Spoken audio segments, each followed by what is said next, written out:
Assalamualaikum Abi. Waalaikumsalam warahmatullahi wabarakatuh. Kiban sehat Abi keadaan? Walillahilham, kamu lagi sehat? Alhamdulillah. Dun Tuan Tuku Mukhtar, Ketua DPD Kota Luk Semawe Abi.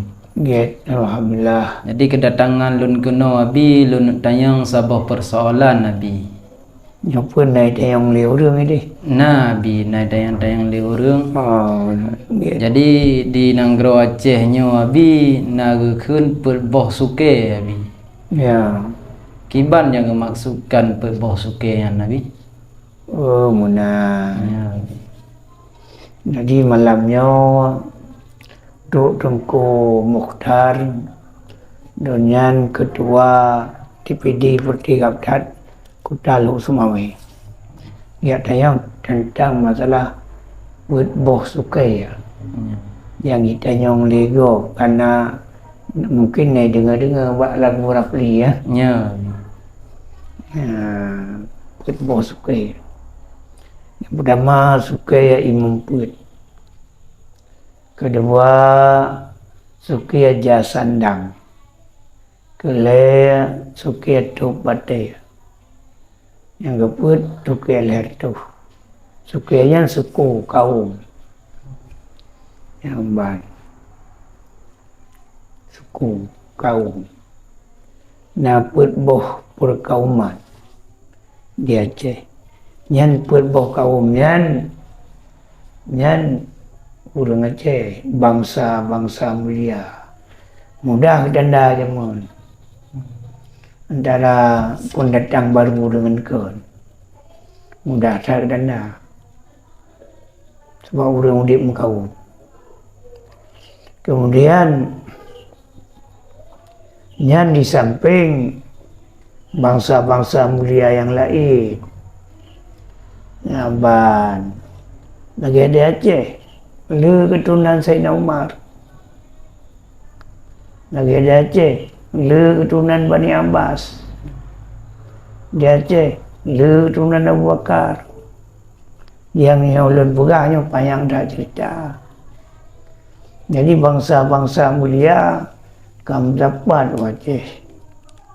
Jangankan jiuh sebelumnya keturunan Alexander Agung. Keturunan Raja Zulkarnain. Belum di Aceh.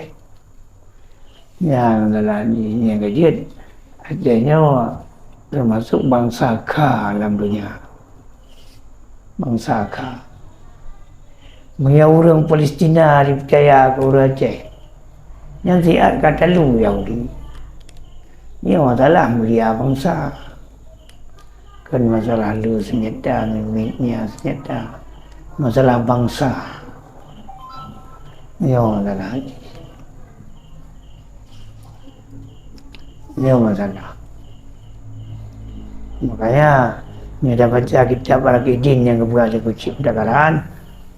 Sinan terjauh mendu. Ini masalah. Maka lun himbau bulu Aceh baik gebuh-buh rau. Bedanya bangsa mulia budak terau. Ya benar. Budak terau. Baik kemah dipercaya dengan peng sertung ribai. Baik benar. Yang tegak dia ada habitat rawat. Yang masalah. Kalau oleh karenanya dia yang menang budaya Parti Kaptat untuk tak punya tu kembali. Yang tak bina kembali mengadu waroh. Maka wahai segenap lapisan masyarakat Aceh coba dukung Parti Kaptat. Mangan untuk tak duduk balik. Tak puas teman. Roh keacehan. Mangan aman, damai, gagah perkasa. Ya masalah. Alam yang bulan dayam. Anak cumanya Nabi. Makanya oleh karenanya pemenang Parti Kaptat. Kamu nak bercita-cita ingin mengembalikan habitat keacehan.